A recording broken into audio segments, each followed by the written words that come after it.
24th of July 2025 is a historic date in India-UK relations. That's when both countries signed a historic FTA. It's also important because it was signed at the most difficult time geopolitically and economically for the world and the two countries as well. To talk about this FTA and what lies ahead is UK's High Commissioner to India, Lindy Cameron. High Commissioner, thank you so much for being with us here on CNBC-TV18. First of all, tell us about the back-channel diplomacy, especially at the level of the Prime Ministers that made this happen. Thank you, Parikshit, and it's wonderful to be here. I was really privileged to have been at Chequers on the 24th of July, watching our two Prime Ministers, but also our two Trade and Commerce Ministers signing the deal itself, and it felt like a real vindication of the last year, but also my predecessors' many years of work. So you're right. I think this deal is something that both of our governments committed to after the elections last year. In fact, Prime Minister Starmer's government was clear before the election that they would respect a deal if it was done by the last government. They wanted a deal when they came into office. Foreign Secretary David Lammy travelled here less than 3 weeks after the election to make that clear. They took a lot of time to understand what had been already agreed, and I think they started with that foundation, but it really was the relationship between our key ministers that drove this across the line. I mean, I think you've probably heard Minister Goyal talk about the famous ice cream in Hyde Park, where he nailed the deal with Minister Reynolds. But you're right, the two Prime Ministers were really fundamental in this, as were the two Finance Ministers as well. Right. Was there any moment where, which you can probably share with our viewers, where you felt that that was the turning point in the deal between the two leaders? Well, so of course there was a phone call where they agreed to do it, and I think they were both really keen to make sure that it was agreed at that level. That was a couple of months ago, and then they wanted to do this deal together. So Prime Minister Modi agreed to change his plans. I think he was on the way to the Maldives and diverted to the UK to make sure he could be there in person to watch the signing of this deal, because it is a really important moment. It's not just a trade deal. This is really about taking the UK-India relationship into a modern, future-facing relationship. As well as the FTA, they also agreed Vision 2035, which is about the way we want to see this relationship moving beyond just the growth and trade opportunities that the FTA represents into a partnership on climate, on defence, on education, and on technology. Right. You spoke about Vision 2035 briefly. Could you give us a sense how this would be a guiding principle in India-UK relations for the years to come? And what would the two leaders, Prime Minister Starmer and Prime Minister Modi, envisage with Vision 2035? Thanks. So I think Vision 2035 lays out a level of ambition. We have a lot of history in this relationship. This is about turning it into potential for the future, building on the huge business and trade opportunities in the FTA. I mean, the numbers are massive. But I think it's also about thinking about what we can do together in defence. It's about what we can do together in education, where there are now, I think, 7 universities that have volunteered to come and set up branch campuses here in India. It's thinking about what we can do together in climate. It's thinking about what those kind of flagship levels of cooperation can be, where together we can do more than we can do individually.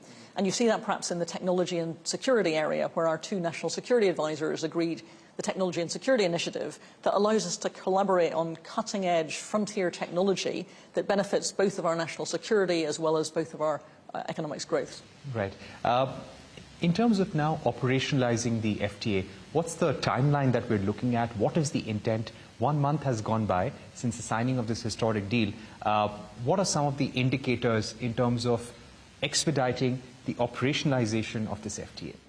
So for us, it now goes to Parliament for ratification, so I can't put a precise timeline, but we're keen to get it done as soon as possible. But actually what I've seen already is the way this has transformed the conversation, both with businesses who are already working out what they can do with it. I was in Uttar Pradesh last week as well, where Chief Minister Yogi Adityanath was telling me what he sees is possible just from one state in India, but of course such a massive state. They'd done an analysis of what the trade deal means for their state. So what we're seeing is a huge amount of enthusiasm to think about what the opportunities are. So well before the final ratification, businesses are already changing their plans, thinking about where they can do more together. And I think that's just incredibly exciting to hear that level of enthusiasm. But it's also affected the wider political relationship. Everybody I see in the government of India is clear this relationship is in a good place. It's in a great place, actually. The trade deal is a symbol of the way we want to take this to a different political level, not just build an economic relationship for our own mutual benefit, and it's clear it will be. I mean, and the numbers are striking. This deal will mean I think, more than £25 billion per year on UK-India trade in the long run. For the UK alone, it's almost £5 billion per year on UK GDP. It's unapologetically a great deal for both countries. Right. We would also like to ask you about how do you expect the two-way trade to start going up in year one of the FTA, and perhaps in the next 5 to 10 year period, what is the kind of ballpark figure that you're expecting? So as I said, we imagine this will add £25 billion a year to UK-India trade. One of the challenges is that what we're doing is locking into one of the greatest markets in the world. You know, this is a country of 1.4 billion people growing at more than 6.5% a year. One of the challenges our statisticians had was how on the earth you estimate the huge potential of what that looks like. The opportunities are almost endless and in so many different sectors. We've now liberalised 99% of our tariff lines. India has liberalised more than 90%. That means there are many opportunities that didn't exist before. And also, this is the best deal I think India has ever done. It's really radical, really forward-leaning in, for example, digital services, in procurement. There are sectors that we've broken sort of new ground on in terms of what's been done in trade deals in both countries. So it's very exciting, but it'll take a while to work out exactly what that looks like. Right. In terms of sectors where there is probably excitement among UK investors, where they're looking to get into the India market in a big way, maybe consider sourcing more from India or manufacturing, could you list out some of the areas for us? So the honest answer is both and more, basically. I mean, I think both manufacturing and sourcing are opportunities. One of the great things about our two economies is they're so complementary, and I think there is huge potential both for trade but also for investment between both countries. We have many British businesses that want to come and invest here in India, many Indian businesses that want to come and invest in the UK, and I think that grows just day by day. The possibilities are endless. Right. In terms of mobility and work and professional visas, the FTA has clauses on that about certain new categories that will open up. Could you give us a sense that if you compare it to mobility and work visas, professional visas right now, what kind of uptick or growth that we're likely to see, or or what will be the increase in number of visas that will be available once this FTA is signed? So this deal doesn't fundamentally change the UK's points-based migration system, but it locks in some existing business mobility routes. It also offers new opportunities for yoga teachers, chefs, musicians, for example, different kinds of opportunities in service sectors.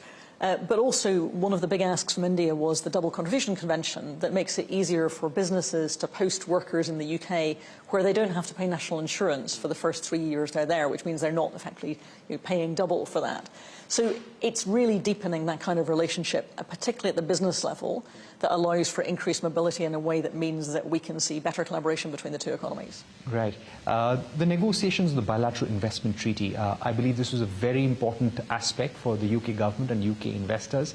What's the status of that? When are you looking to wrap up the negotiations? So we haven't yet been able to reach a bilateral investment treaty that works for UK business, and we saw in the budget this year, obviously, that Minister Sitaraman signalled the willingness to do bilateral investment treaties, but it has to be one that works for both sides. We're still keen.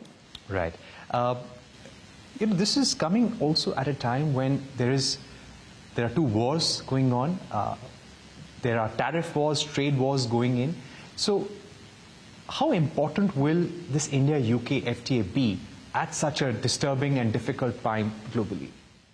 I think it's genuinely vital that two of the biggest economies in the world signal their willingness to do a really forward-looking, great deal for both countries that works for both of our peoples at a time like this.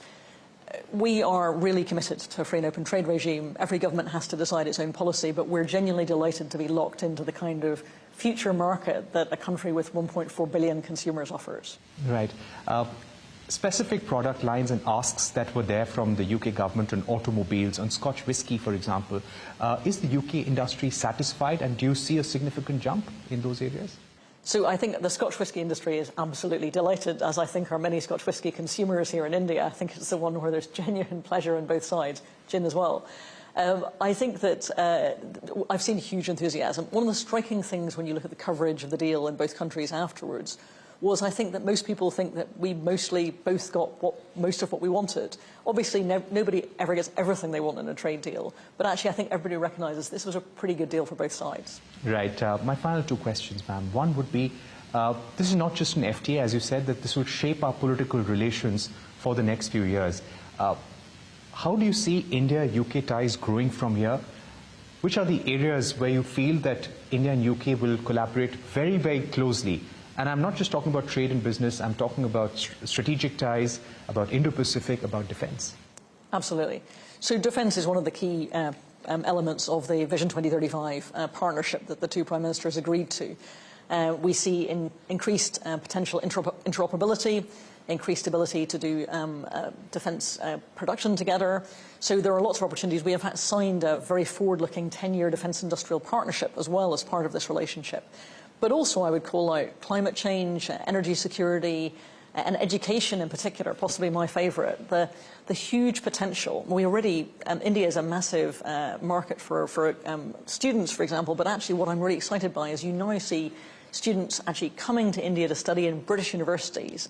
Southampton University opened its campus very recently in Gurgaon, and the number of British universities that want to set up here in India is I think, big and growing, 7 already, many more to come. So we see huge potential in that relationship, which also is about educating the future Indians and Brits who will work together in business. And I think that ability to think about education as a key partnership is incredibly exciting. Technology is also the other one I would call out, where I think our brilliant researchers at many of those universities working together with industry have the potential, I think, to really operate in cutting-edge technology. So it's incredibly exciting. We want to see the flagships of the future as part of this collaboration. Right. You know, while we celebrate the India-UK FTA, India is also in a tense negotiation with the United States on getting a deal done, especially as far as those additional penalty tariffs go. US has notified tariffs. They'll be 50% now. How do you see the current India-US tensions and these high tariffs on India at present? So it's not really for me as the British High Commissioner to comment on India's relationship with anybody else. But I think that, obviously, my Prime Minister said earlier in the year, it's for each Prime Minister or President to act with the mandate that they have. And that's clearly what President Trump is doing.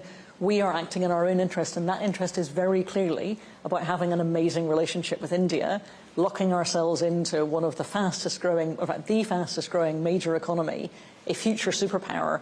We are unambiguous about the fact that a great relationship with India is great for the UK, for both our economies and for our peoples. High Commissioner Cameron, thank you so much for speaking to CNBC-TV18. It's been a wonderful conversation on a very important FTA that's going to shape India-UK ties for the years to come. Thank you very much indeed.